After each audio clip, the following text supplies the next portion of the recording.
মানুষ বলে মন যা খেতে চায় তাই নাকি খেতে হয়, না হলে আত্মা কষ্ট পায়। আমার তো মন খিচুড়ি খিচুড়ি করতেছে অনেক দিন ধরে, তাই আজকে ভাবলাম খিচুড়ি রান্না করব। আসসালামু আলাইকুম, কেমন আছেন সবাই? ভালো আছেন আশা করি, আমিও ভালো আছি। গতকাল রাতের ভিডিওটা তো আজকে শেয়ার করছি। টানা 2 দিন বৃষ্টি আসছে, তো খিচুড়ি খেতে পারিনি, মনটা অনেক আফসোস লাগতেছে, আত্মাটা শুধু খিচুড়ি খেতে ইচ্ছা করতেছে। তো আজকে ভাবলাম যেহেতু রাত্রেবেলা আম্মা আছে, ছোট বোন আছে, ছোট বোনের বান্ধবী এসেছিল, তাই ভাবলাম যে কিছু খিচুড়ি রান্না করি ভাতের চাল দিয়ে লাটকা করে। তো এখানে ভাতের চাল আর কিছু সবজি ফ্রোজিং করা ছিল আমার, ওগুলি নিয়ে নিয়েছি। ফুলকপি আরও অনেক সবজি দিয়ে দিয়েছি। আর এখানে এই তো ভালোভাবে চালটা সুন্দর করে ভাজা ভাজা করে পানি দিয়ে দিয়েছি। আর এই তো অর্ধেক কিন্তু ফুটে গেছে, সাথে কিন্তু ভর্তা না হলে চলেই না।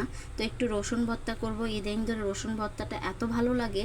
তো এখানে সব কিছু শুকনা মরিচ আর রসুন পেঁয়াজ একসাথে ভাজা ভাজা করে নিয়েছি।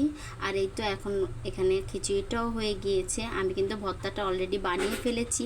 আর খিচুড়িটা এখানে আমি সুন্দর করে ভালোভাবে গোটা দিলে না একটু নরম নরম হয়, আর খেতে কিন্তু দারুণ লাগে। একটু পাতলা পাতলা করতে চেয়েছিলাম, আর আলুগুলো যেহেতু আস্তে আস্তে ছিল তাই এগুলি ভেঙে দিয়েছি। আর এই তো খিচুড়ি কালারটা কিন্তু দারুণ হয়েছে, খেতে কিন্তু এখনই মন চাইতেছিল। যাই হোক, এই তো এখানে আমি সব কিছু একসাথে ভালোভাবে গোটাগাটি করে এই তো খিচুড়িটা হয়ে গিয়েছে। আর ভর্তাটাও কিন্তু আগেই বানিয়ে ফেলেছি, আর ভর্তার কালারটাও কিন্তু আজকে দারুণ হয়েছে। একটা কাঁচা পেঁয়াজ দিয়ে দিয়েছিলাম। এখন ছোট বোন আর ছোট বোনের বান্ধবীর জন্য বেড়ে নিচ্ছি। তো ওর বান্ধবী আসছিল, ওকে আর যেতে দেয়নি, বলেছি তুমি একবারে খিচুড়ি খেয়ে তারপরে যাবে। তো তাড়াহুড়ো করেই খিচুড়িটা রান্না করেছি, যেহেতু ওর বান্ধবী চলে যাবে। তা আমারও মন কিন্তু চাইতেছিল খিচুড়ি খাওয়ার জন্য। তো এখানে ওদেরকে দিয়ে আমি নিজে খেতে বসলাম। এখানে এত গরম ছিল খিচুড়িটা, মানে হাতে কি জানি মানে কেটে গেছে হাতটা, আর মানে ধরতে পারতেছিলাম না। আর খিচুড়িটা এত মজা হয়েছে, আর রসুন ভর্তা ইদানিং এত ভালো লাগে। খিচুড়ির সাথে খেতে কিন্তু ভালোই লাগে, যেহেতু বৃষ্টি আসে নাই তবুও খেতে ইচ্ছে করছিল, তো বানিয়ে নিলাম। যেটা মন চায় সেটা তো করতেই হবে। আর খাওয়া দাওয়া করার পর আমার এই হালাবাটির হাল, সবাই তো খাওয়া দাওয়া করে এখানেই সব কিছু রেখে চলে গিয়েছে। এগুলি তো ধোয়া পাকলার দায়িত্ব তো আমার।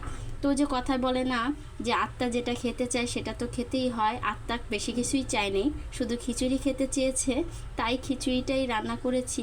কি আর করা, বেশি কিছু তো আর দামি কিছু তো আর চাই নেই। তো এটাই ময়মুরব্বীরা বলে, যেটা আত্মায় খেতে চায় সেটা খেতে হয়, না হলে আত্মা অনেকটাই কষ্ট পায়। যাই হোক, এখানে সব কিছু ভালোভাবে মাজা ঘষা করে ধোয়া পাকলা করে নিলাম, যেহেতু রাত্র অনেক হয়ে গেছে, রাত্র 12টা বেজে গেছে। এই 12টার দিকেই সব কিছু ধোয়া পাকলা করে নিয়েছি। সবাই খাওয়া দাওয়া করে এইভাবেই ফেলে রেখে চলে যায়, আর সংসারের বউদের কিন্তু এভাবেই দায়িত্ব পালন করতে হয়। যাই হোক, ভিডিওটা কেমন লেগেছে অবশ্যই কিন্তু জানাবেন, ভালো লাগলে শেয়ার করে দিবেন।